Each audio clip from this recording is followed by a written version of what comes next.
آج سے ہم آپ دیکھیں وہ ویڈیو اگر ملے گی, انہوں نے گٹکے سے تک, حالانکہ گٹکے کو ہم حرام نہیں کہتے, وہ تو نقصان دہ ہے, بہت نقصان دہ, لیکن بہرحال نماز بے نمازی پن سے کتنے لوگ توبہ کرتے ہیں؟ ذرا آج ہاتھ اٹھا کر بتاؤ تو کتنے لوگ بے نمازی پن سے توبہ کرتے ہیں؟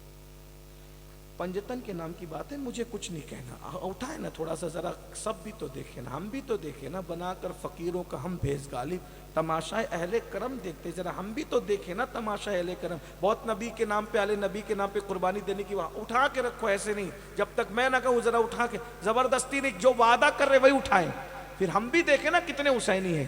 ہاں کچھ ہاتھ ابھی بھی نیچے ہے نا, کوئی بات نہیں, لیکن ہاں یہی تو بات ہے نا, جب نعروں کی بات آتی تو سب ساتھ چلتے ہو, لیکن جب قربانی کی بات ہے, کتنے لوگ ہاتھ اٹھاتے ہیں نمازی بننے کے لیے پنجتن کے نام پہ؟ سبحان اللہ, ماشاءاللہ. اب ہاتھ نیچے کر لو, اب ہاتھ نہیں اٹھانا. اللہ نہ کرے اگر کوئی حرام کاروبار کرتا ہے وہ بھی توبہ کرے, حلال کو لازم پکڑے.